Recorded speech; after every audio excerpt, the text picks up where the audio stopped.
UK Supreme Court orders PM Starmer to resign. Constitutional crisis unfolds.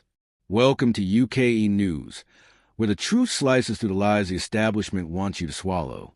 What we are witnessing is nothing short of the political apocalypse. A scandal so vile, so grotesque, it's ripping through Downing Street like a wildfire.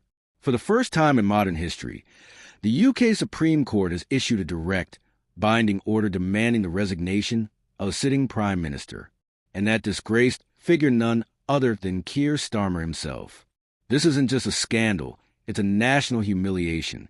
In a searing 124-page verdict, the Supreme Court unleashed a full weight of justice, exposing a tangled web of deceit, financial corruption, and what the Chief Justice called a total collapse of ministerial integrity.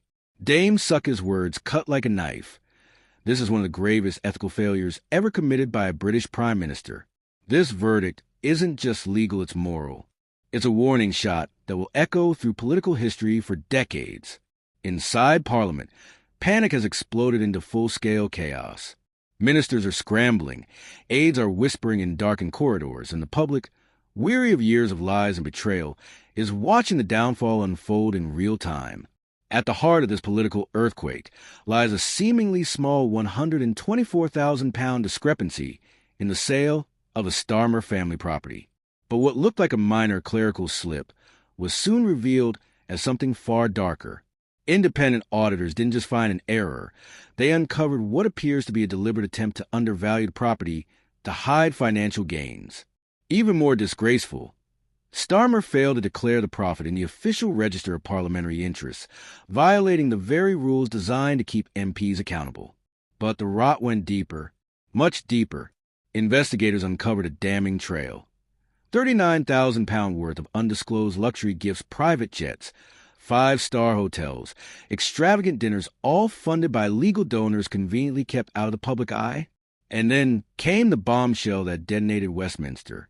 Secret offshore accounts in Jersey and the Cayman Islands, allegedly used to stash assets far from the reach of UK disclosure laws. Add to this a string of so-called research trips abroad that were nothing more than lavish personal vacations, and what you see isn't negligence, it's a calculated, cold-blooded effort to deceive the nation. The Supreme Court didn't mince words. The judgment accused Starmer of misleading Parliament, betraying public trust, and trampling over the ministerial code. This isn't business as usual. This is the first time in history that the judiciary has found a prime minister guilty of breaking the law while in office and ordered their removal. Inside number 10, the atmosphere is pure desperation. Starmer's team isn't preparing an apology. They're plotting a counterattack, clawing at obscure constitutional loopholes to wriggle out of the court's judgment. But the walls are closing in. Political pressure is crushing Starmer from every direction. The Conservatives have already demanded an emergency vote of no confidence. Reform UK's Nigel Farage delivered a blistering speech on the steps of Parliament, calling for an immediate general election. But the most devastating blow, Labour's own ranks are cracking apart. Shadow ministers are threatening mass resignations unless Starmer steps down.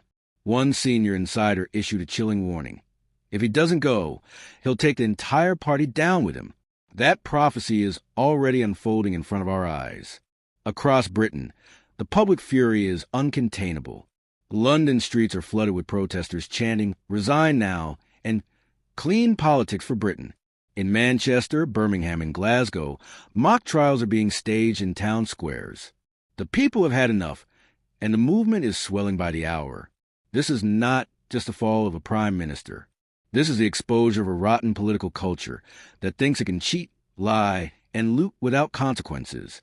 Starmer has been caught red-handed, humiliated before the nation, and his desperate grip on power is slipping with every passing second.